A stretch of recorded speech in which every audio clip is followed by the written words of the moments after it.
Hi. Yesterday I did the video on the dryer. Today I want to talk to you about something, and I'm going to try to make this a pretty quick video. It's still pretty nasty. It has been raining basically all night long, all day yesterday.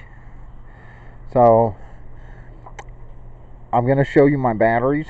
Well, not the batteries themselves. I've already shown them, but I'm going to show you how much power is in them right now.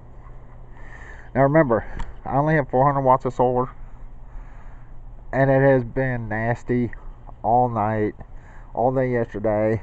And we have some ducks over here. I call them quackers. I do feed the ducks. It's a male and female. They come back every year. Right now I just have my oh, great. Oh, multimeter. Oh, I can't think today. I'm sorry. I'm really tired. Right here we also have this little cheap battery checker. So the 100%, of course, this is for a 12 volt battery. This is one little cheap thing you can buy. Voltage tester here.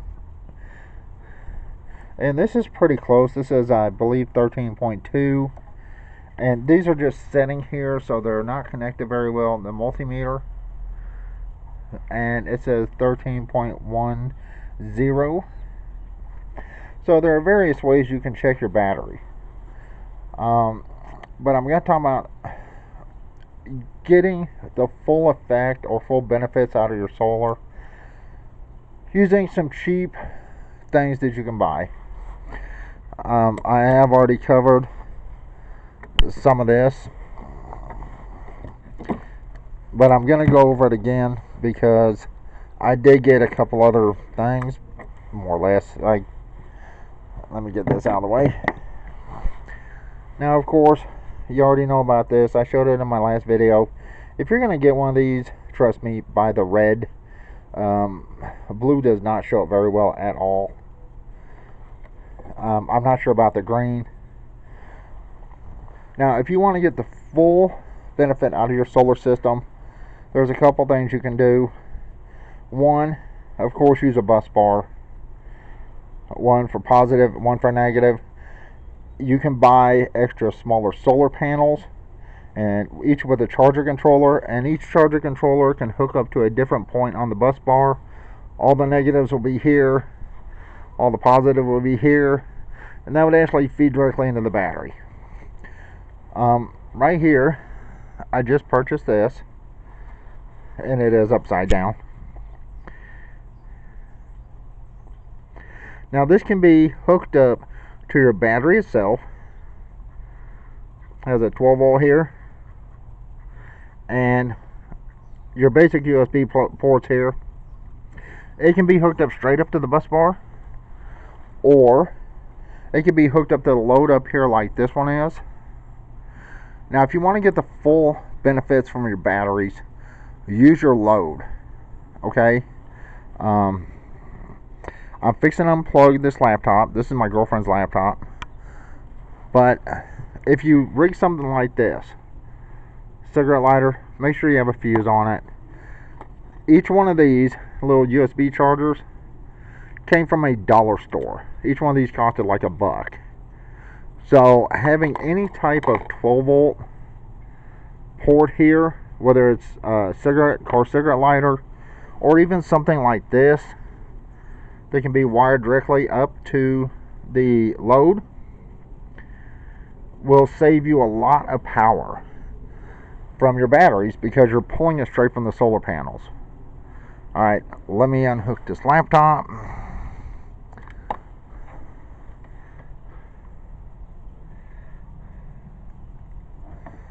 And let me get it plugged in here.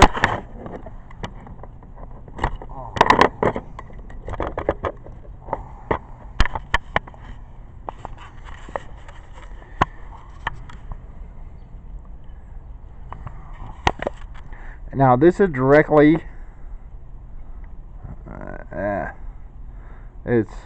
I really hate using these touchpads.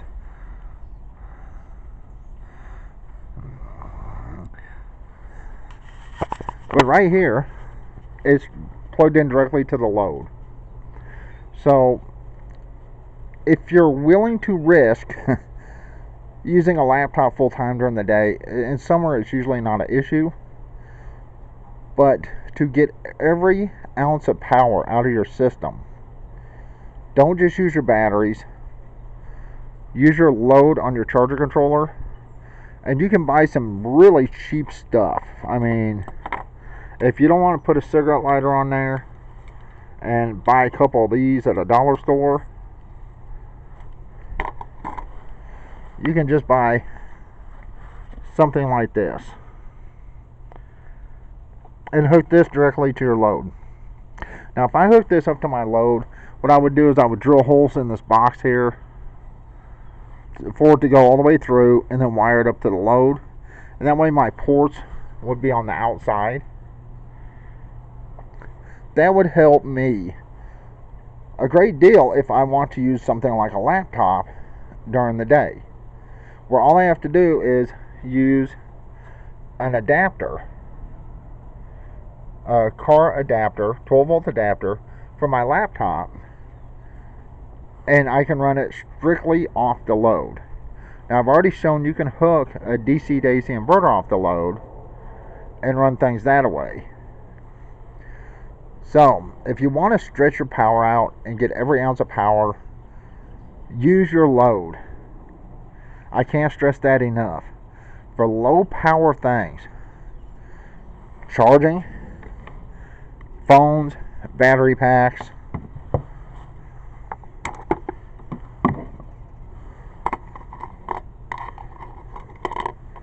let's put this one on.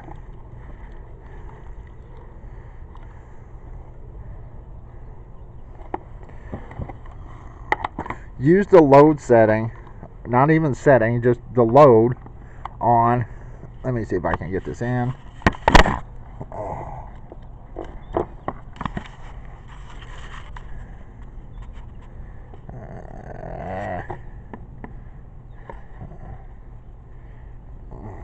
I can't really see, I apologize. Use your load for charging. So if you want to get a small solar setup and perhaps go off grid, then make sure you take advantage of that load. You can power small items such as a laptop, you can charge your phones, and it doesn't cost that much money to hook up something to your load. Here I have a cigarette lighter, which can run $5, $6, $7. A fuse, another couple bucks, and a cheap dollar store adapter from a dollar store, which costs $1. This here, I don't exactly remember. I think it's around $8. It does come with the 12 volt and 2 USB ports. So if I hook this up to my load, then I could get away with removing pretty much everything here. Now I would still leave a fuse, inline fuse on it for safety. But you can see it's charging up. This is using the battery. And I don't want it to use the battery, so let me plug this back in.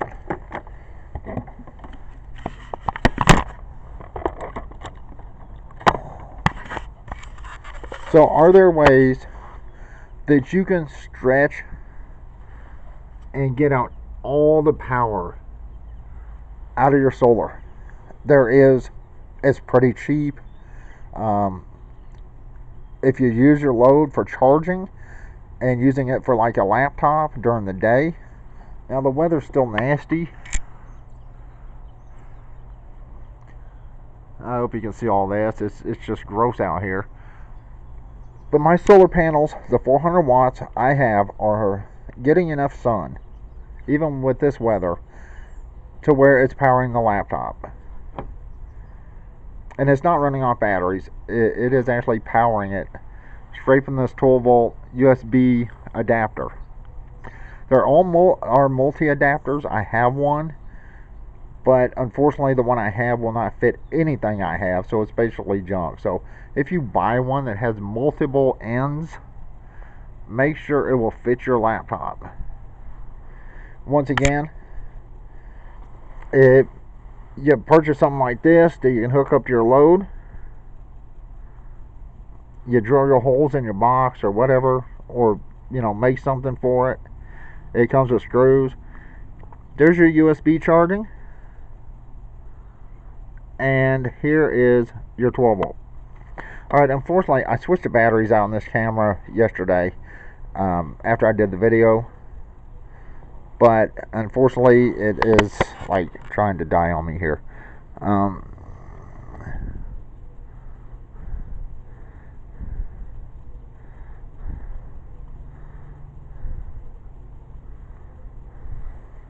Alright, shut that down.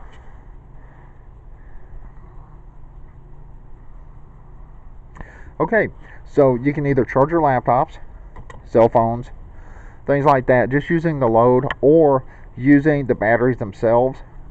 Some cheap, simple little items, of course, to help you get all the power out you can are these USB adapters from dollar stores.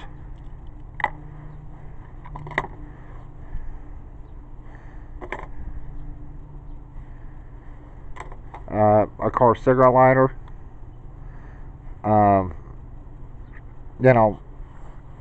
A little voltmeter. So, like I said, this is to try to help you, and of course something like this. I would personally go with something like this if I install something permanently where my solar charger controller is, because all I would have to do is just plug it in. And the thing is, I would not have to actually keep this outside. If you buy some wire, you can hook up your wire to your load and run your wire into your house or camper or trailer, and then wire it up to this. On the inside, it will not have to be outside, and that way it's protected from the weather and the rain, and you can plug your stuff in on the inside. Alright, this is just a couple little tricks to maybe help you out. Get quackers in here, and Midnight's around somewhere, but I wanted to show you. I did run the dryer yesterday. What, quacker? And my batteries are fully charged again. So it doesn't take long when you have 400 watts of solar and only two. Oh, there he is. He's walking around after the quackers. It doesn't take long to recharge these batteries with 400 watts of solar and only two dual cycle marine batteries from Wally World. So, if you're wanting to run a washer, dryer, things like that, just make sure you give your batteries time to charge between using them for something else. Anyway, I'm fixing to go. This camera's fixing to shut off. This is just a little tip or trick that you can use to get the most out of your solar setup. Alright, that's it. I'm fixing to go. Everyone have a good day. Bye.